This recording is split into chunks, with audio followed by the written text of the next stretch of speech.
Welcome back to Game Boy Wars 3. I'm here with the third map of the game, and it's the third video of the playthrough, and something to number 3. Let's get going.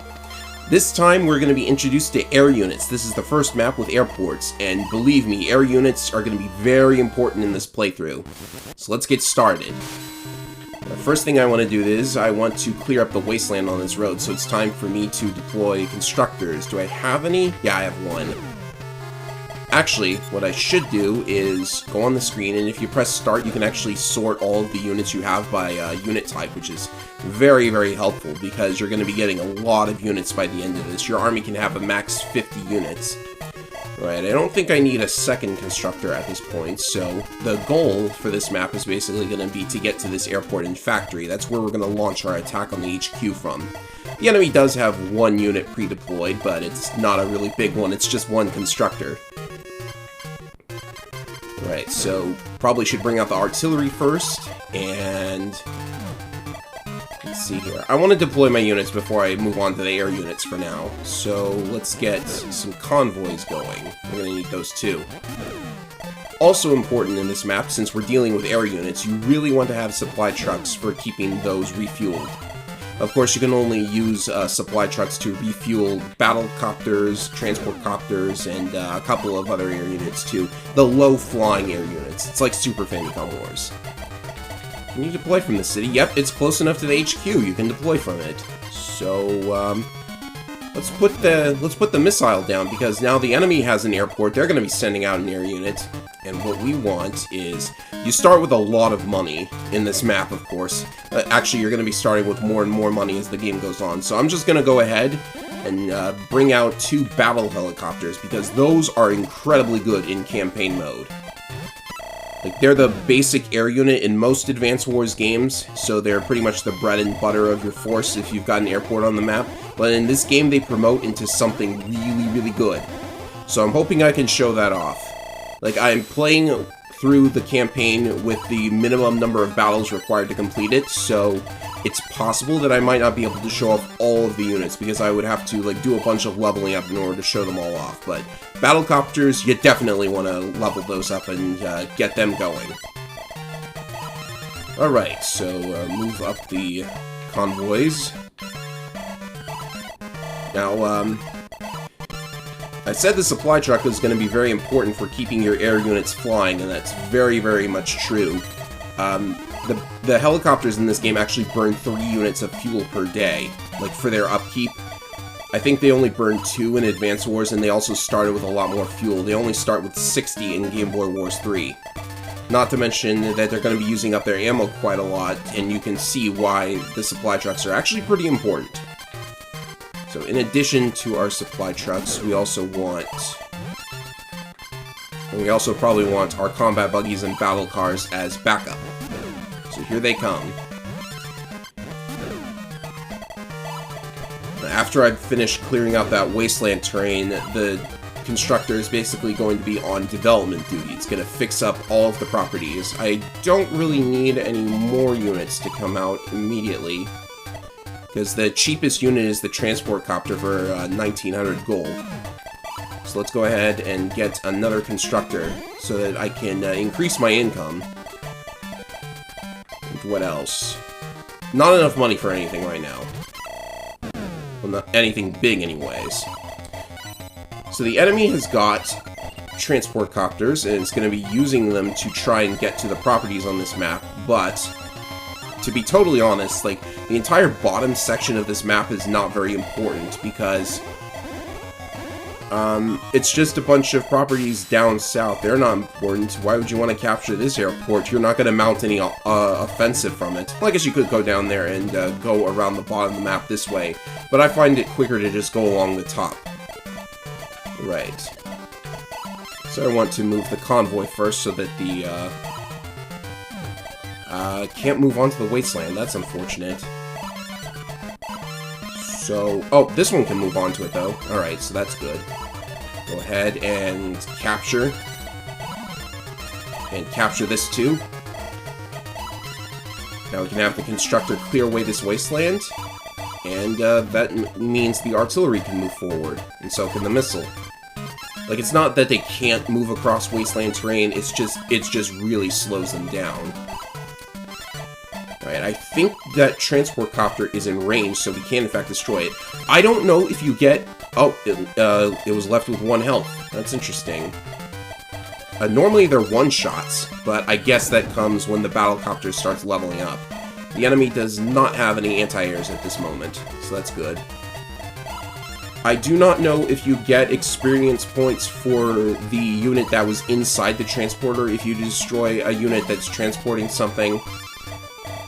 And, yeah, I guess the sites that are available with info on this game would have mentioned it. So, I'm gonna assume that's a no. Alright, what do I need? I think money is more important right now. I've got plenty of materials. Let's see, I'm probably going to want to start working on building up anti-air forces as well, but the missile is actually pretty expensive for this early in the game, so is the anti-air tank. I'll do that on the next map. So I haven't mentioned it yet, I think, but this map is actually the only map in the game where we actually want to take a long number of turns to complete it. Because I mentioned that the path changes depending on how quickly you complete the map. Well, this is the one map where you actually want to go past the threshold for how many turns it is before you get a different path. So, like, there'll be a different path if you complete this map in under 13 turns. We're gonna take over 13 turns. Like, if you want to complete Game Boy Wars 3 in the fewest number of maps possible, you have to actually do this once in the next couple of maps, just based on, like, how the paths are laid out. Mechs can, unfortunately, not get to those APCs at this moment. So I choose to take longer than normal in this map because it's probably the easiest map to do it in. Gosh, what is stopping them from moving forward? Oh yeah, there's a wasteland. I should probably get that out of the way. The convoys can go back and pick up some more mechs. Can the constructor make it up there though? Or does it have enough materials? Oh yeah, it probably does. Alright, so this is good. Everything is going well so far. Go ahead and clear that.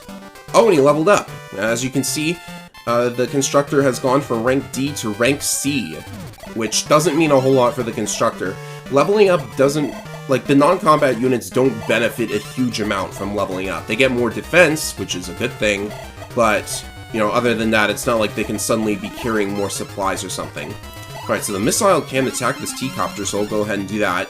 Good to do it for the EXP.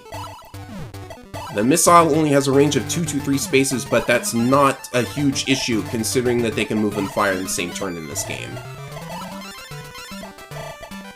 Now, I gotta say, in Advance Wars, I'm actually kind of averse to using indirects, simply because they're slow due to not being able to move and fire in the same turn. I typically just use them for, like, choke points and stuff, but in this game, I'll use them in any situation. They're very good. Direct combat still has the ability to take advantage of stuff like surrounding ambushes and such. So, they're still good too. I think this game found a really nice balance. But I still wouldn't want Advance Wars to be exactly like this, simply because it's still a huge difference from regular Advance Wars. I mean, this game had a lot going against it, if you think about it. Did you know that this game was actually released on August 30th, 2001? That's like 11 days behind Advance Wars 1 in America. And I know Japan didn't get Advance Wars 1 until like way later for reasons. But, you know, that's still... The Game Boy Advance was still out in Japan by that point. Alright, so I've built a transport copter. If I am not mistaken, one of these transport units gains the ability to carry 2 of your infantry when they promote. And I think the transport copter is that unit, so I will definitely be hoping to level up and promote a transport copter by the end of the campaign. But in the test run I did of this game, like before I started recording, that didn't actually happen. They just didn't get enough EXP. Probably because I, like, stuck to just getting EXP through transporting things, and that's probably not fast enough to do it in 14 maps. Right, so no big threats from White Moon as of this moment. But we'll see. Could always pull something out. Now, I actually like White Moon's theme for when they're losing. It's kind of foreboding. Like, for them, it's probably, like, meant to be this, oh, you're losing, uh-oh, this is not good. But for the player, it's like, oh, you better be careful, they might do something drastic. And oftentimes they do. Alright.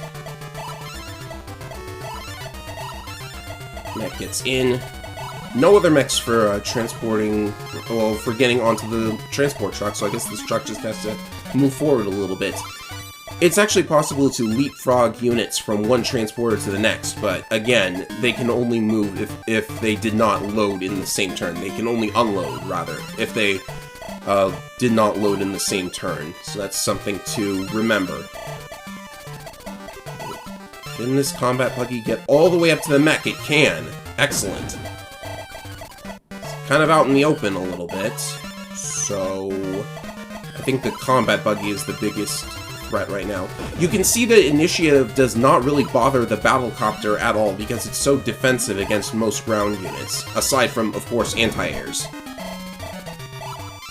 So that's one weakness of the initiative system, I feel. Like, oftentimes you'll just be searching for the matchups where you don't take much damage, even if the enemy were to attack first anyways. Right, so I think I will start developing this factory, because this will also give the constructor all of its supplies back. The supply truck and the constructor are actually only able to refuel their weapons on factories, which is probably why you can only build them at factories. Very interesting. Right, so almost enough for a second transport copter. I think that's what I'm going to save up for. I've got 4 mechs in my army at this moment, and that's usually where I stick to. That's usually the amount I stick to, sorry. So, 4 mechs, 2 convoys, and 2 transport copters. Evens out pretty well. So the enemy's movements can sometimes be a little bit strange, but they've got the HQ up to its maximum capture point, so it's going to take a while to capture that, unless we decide to go for the route option.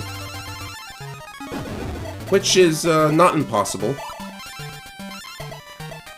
Alright, so this mech took damage, right? Yeah, it did. So I'll use it to finish off the APC. Perfect. And this combat buggy's still got some ammo, so ambush! Oh, still took a little bit of damage there. Okay. Right. This is well, that's a little risky, so I won't do it. Yeah, I'll attack with the battlecopter first. And I'll use the full HP battle card. Took a little bit of damage there because there was the mech sitting right next to me. But so far, so good. I would like to ruin this mech's day before it can shoot at my artillery. That wasn't a huge amount of damage, and it's probably going to get healed up really quick, too. Yeah, it's actually going to get 3 HP back, so that attack was not worth much. But at least the artillery cannot be attacked. There's no real way for the mech to get at it. I sure better keep my supply trucks on the move, though. Those battlecopters are actually going to need fuel really quickly. Like, it's a very real possibility for them to run out of fuel. Especially when we start getting into some of the other air units in this game as well. So, keep developing, and I think we can get that second transport copter. Oh yeah, we've even got enough money for a couple of other things. What is available? I would love to get some anti-air units going before this is over. So I think that's what I will do. Ironically, tanks, you know, I just don't use tanks in this game. And the reason for that is, like, they only fire at armored land units. And, like, there are so many other units that can do that already. It's the 3rd map, and I've already got battlecopters available. They can do the tank's job just fine, and they can fly. So no tanks for me. And I've also got to remember that I actually have to stall this out until turn 14 or 15. So I'm not that worried. It's turn 7 so far. You know, and I do kind of hope that this isn't too boring to watch, because I am going to be stalling. Alright, I'm back. It's turn 15, and I've actually purchased a couple of other units since I saved up so much money. So, I've got some extra anti-airs, I've got a new missile, and I've got this. The patch calls it a Harrier, but this is actually called Attacker B. There are 4 basic planes in this game. There's Fighter A, there's Fighter B, which you could say is basically a Duster from Days of Ruin. There's Attacker A, and then there's Attacker B. Now, the A planes, I never use them because they use up a lot of fuel. They move pretty far, and they've got decent strength, but they just use up so much fuel that it is a pain to refuel them. You actually need another unit called the Supply Plane. Here it is. This refuels your air units, or you could use an airport or a runway built by the constructor, etc. No, I prefer the B planes because... Also, the A planes cannot promote. I prefer the B planes because they do promote. Now, that's the Fire Emblem player in me.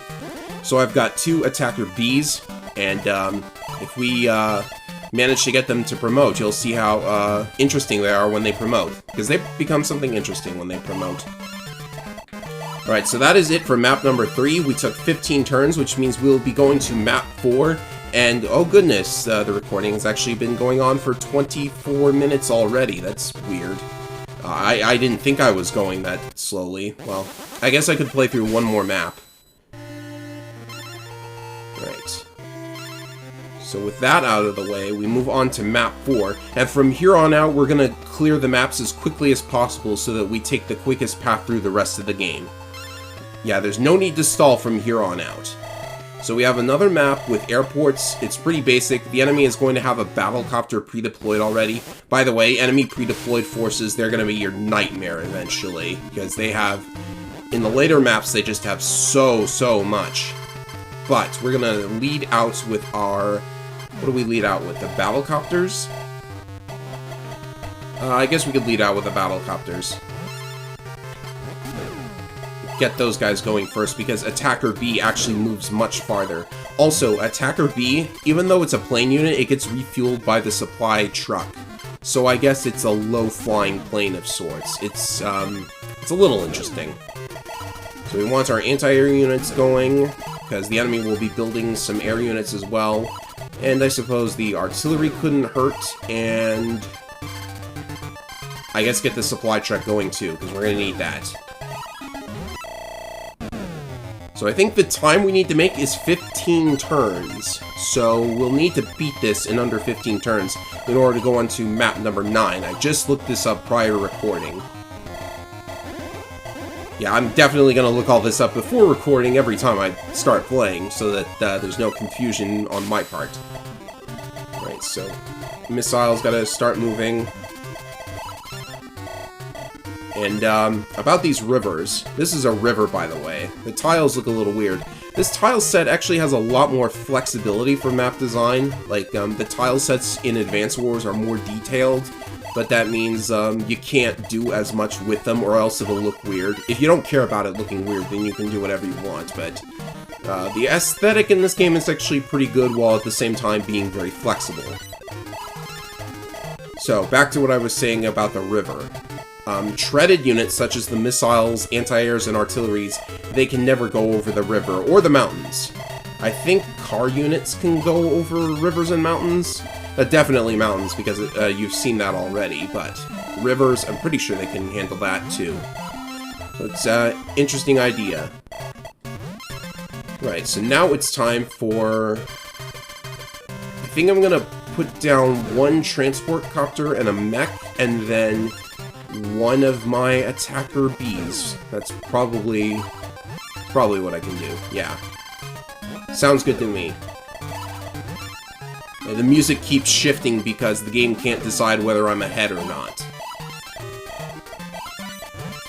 Right, so, probably going to want the battle cars and the combat buggies too. Car units, they do quite a lot in the early stages of the game, but as you get later and later, there's going to be a demand for more and more big units. So, unfortunately not going to be as much use for them. But I'll still use them as much as possible. They're kind of interesting units. Better than a simple little recon, because this game, actually, this game has no fog of war whatsoever. I just realized that. The other Game Boy Wars games all have fog of war as an option, but this game passed on that.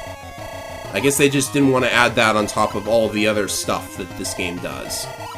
So I should be able to shoot those down with the missiles. Very good of me to get the missiles early before this map comes up and then causes trouble, because the anti-air can't enter direct combat on the river. Can I make it to the battlecopter? Okay. The question is, does the missile do it in one hit? Yes, it does. Missiles, they're actually useful in this game. Right, and we've also got one of the infantry fighting vehicles and a tank coming from the other side, so I think one of my battlecopters is probably going to want to go over there and stop them before they get too close. Level up. Rank C. They can go all the way up to rank S, so still have to wait a little while to get to their promotion, which is at rank S. Right, and the enemy has also deployed a transport plane. This is a neat unit, and I'm eventually going to get one myself, but I'll tell you right now that it carries any 2 units that are unarmored, so foot soldiers, cars, but not tanks. So you can't put artillery on it.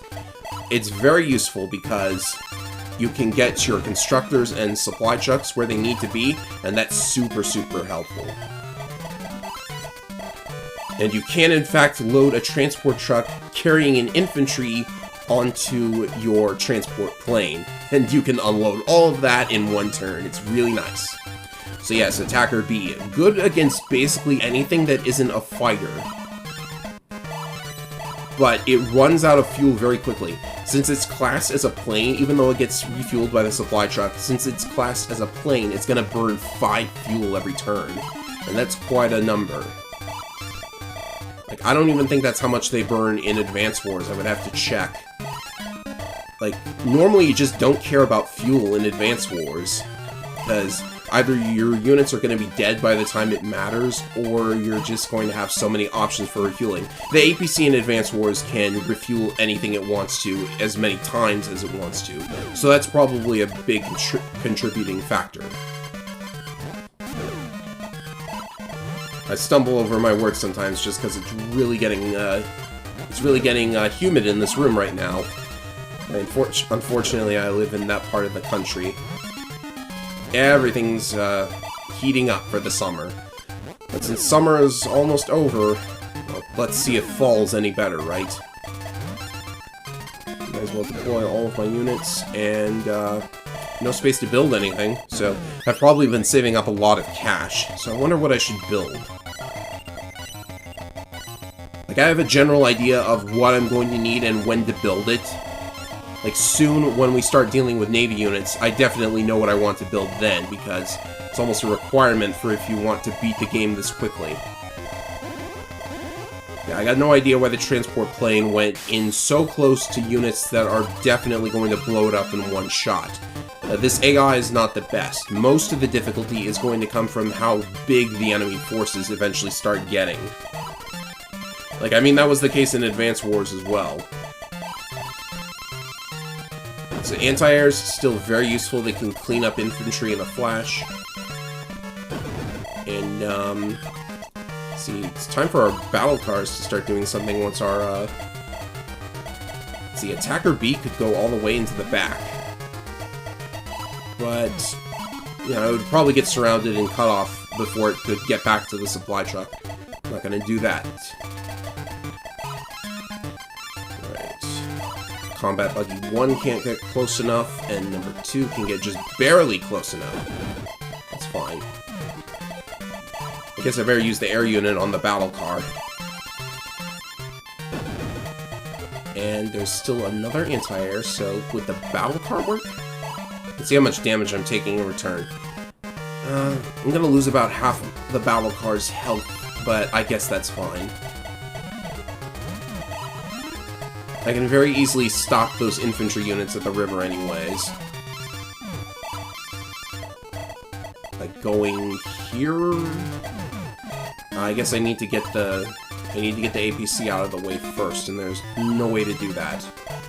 So I know what I'm going to do. This might hurt a little bit, but I'm going to first attack with the transport copter and then unload the mech, cut off the enemy mech. And, I pretty much got rid of the threat immediately. The mech might be in a little bit of danger, though. But I've got a backup mech. So it's fine. Got a bunch of backup coming in from the rear as well. Knowing how many units you're able to deploy in one turn is also important to formulating strategies in this game, because there are maps where you just don't have the ability to deploy that many units because they didn't give you a huge number of properties to work with at the start. How are their fuel counts, by the way? Okay, they're perfectly fine, but moving the supply trucks forward is not a bad idea. I think in this map I will get some Fighter Bees, because they promote into a very, very good unit as well. Why am I developing? There's no more units to deploy from my reserves, so I guess that's why. So yes, plenty of money. Let's get some of those Fighter Bees. As I said, they're basically like the Duster from Days of Ruin. Though in this game they promote into something really, really nice. So get hyped, it's going to be interesting. Of course, I would have to level it up enough in order to do that, so we would have to destroy enough enemy units. And it might not get that many chances to shine, but the enemy is certainly going to have promoted Fighter Bees, so you'll eventually find out what those are. They're super lethal. I'll say that much. Right. This infantry is getting caught away from the pack. I have no idea what it's doing. Alright, so what was down here? Just a constructor? I think this single anti-air is going to be able to handle it just fine.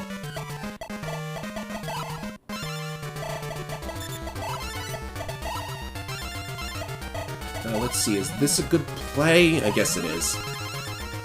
Yeah, it's a one-shot either way. And the buggy levels up. I've said that there are units that you actually don't want to promote. Like, it wouldn't be that desirable to promote them. The combat buggy is actually one of them, because it loses the grenades, but it gains anti-tank missiles if the combat buggy promotes. So, like, in addition to the fact that I don't really think I'll be getting enough EXP on the combat buggy to even promote it in the first place, it's not something that I would be hesitant to promote it. That's what I'll say. I mean, if you need more anti-tank rounds, then go ahead and do that. But I guess I'm gonna have to use joining to give this battle car all of its health back. Supply truck can move here. It'll be able to refuel everything. Oh, I can actually reach all the way down there. The artillery's range is always amazing to me. It's the long-range unit compared to how it is in Advanced Wars, where it's the short-range unit. It's the rocket truck that is the short-range unit. That could be a little jarring. Right, so... Fighter units are also good against infantry and unarmored land units. I mean, they're just able to shred them up with that, what is it called? They've got a Vulcan. So that's something they can do too. So should I get any more units? I think I'm good with ground units. I want more anti-airs. That's something I want, so I'm probably going to make more of those. Why am I developing my materials? I don't really need materials, I need gold. But yeah, we're going to clear this one up really quickly. You can see how powerful it is being able to bring in units from the previous maps all for free. Like, I could route this way quicker than an HQ capture, to be honest. Which is good, because this recording has actually gone on for longer than I anticipated it would. So, let's demonstrate the fighters. Oh, that unit was weak anyways. That's not a demonstration. That's more like it. Oh, left it at 1 health. Well, guess the combat bug has to come in and finish the job. That attacker probably could have gotten the unit way down in the bottom. By the way, an air unit could finish the map with 0 fuel as long as you, like, win the map right away. And it'll be back to full HP on the next turn. I should have bought stuff first, but whatever. I've routed the 4th map in record time, as a matter of fact, so we are definitely on pace for finishing the game in just 14 battles. Next up is going to be map 9 of Zone A. Yeah, we definitely jumped. We went from 2 to 3 to 4, and then all the way down to 9. I'll show you right here. There it is, map 9. That's where we'll be going to next time. I remember this one being interesting, so see you next time on Game Boy Wars 3.